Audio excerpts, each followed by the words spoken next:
Dia adalah Gao Jie, yang telah hidup selama 270 tahun di Vihara Guanyin. Amitabha, nama dharmanya adalah Tetua Jinchi.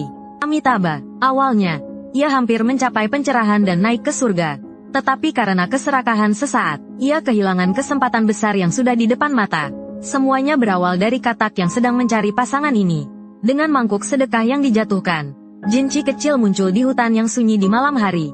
Dia sudah kelaparan selama 3 hari 3 malam.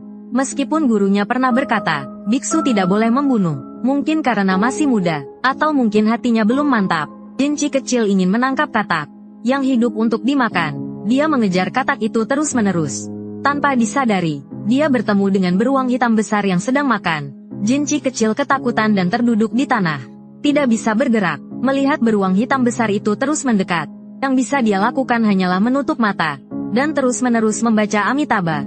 Namun, yang mengejutkan, beruang hitam besar itu tidak memakannya, malah memberinya sekantong perhiasan emas dan perak. Jinchi kecil bingung, dia tidak mengerti mengapa beruang hitam besar itu memberinya barang-barang ini. Sampai beruang itu memberi isyarat agar dia melihat ke depan. Di sana ada sebuah vihara. Vihara itu lebih terkenal daripada vihara Jinchi kecil sebelumnya, dan lebih megah. Ternyata beruang hitam besar itu ingin membantunya. Jinchi kecil langsung mengerti, dan menggunakan perhiasan emas dan perak itu sebagai jalan masuk, untuk berhasil masuk ke vihara dan menjadi seorang samanera. Waktu berlalu dengan cepat, Jinchi kecil tumbuh dewasa. Namun, dibandingkan dengan kakak seperguruannya, kemajuan kultivasinya sangat lambat, apalagi memiliki jubah indah yang menunjukkan statusnya. Untungnya, kultivasi beruang hitam besar itu meningkat pesat dalam beberapa tahun terakhir. Dia kembali membantu Jinchi, membantunya memahami dharma, membantunya mengenakan jubah, dan membantunya naik pangkat selangkah demi selangkah, hingga melampaui semua kakak seperguruannya. Akhirnya, dia menjadi tetua dan kepala vihara yang dihormati banyak orang. Lebih hebat lagi, dia hidup hingga usia 270 tahun.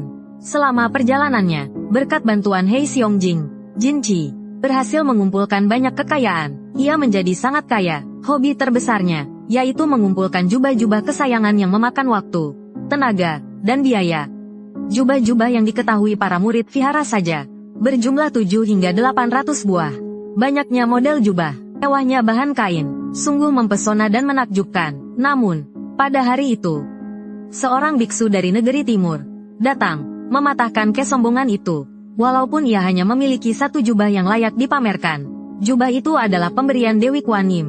Jubah itu bernama Jinlan, bertahtakan 7 permata, tahan api dan air, bahkan bisa melindungi diri dan mengusir serangga. Harta karun seperti itu membuat Jinchi tak bisa melepaskannya. Keserakahan dalam hatinya pun saat itu membara seperti api yang tak terkendali.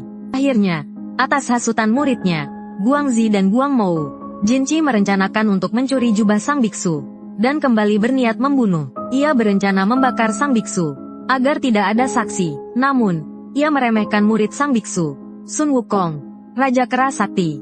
Rencananya gagal, malah menjadi bumerang. Tidak hanya seluruh vihara terbakar habis, ia juga menjadi buta karena asap hitam tebal, hingga akhirnya terbakar hidup-hidup bersama viharanya.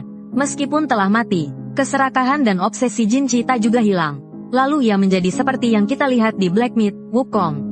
Amitabha, wujud buruk rupa yang kita lihat ini. Amitabha.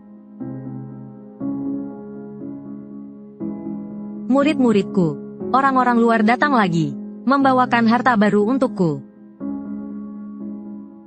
Aku sudah berumur 270 tahun.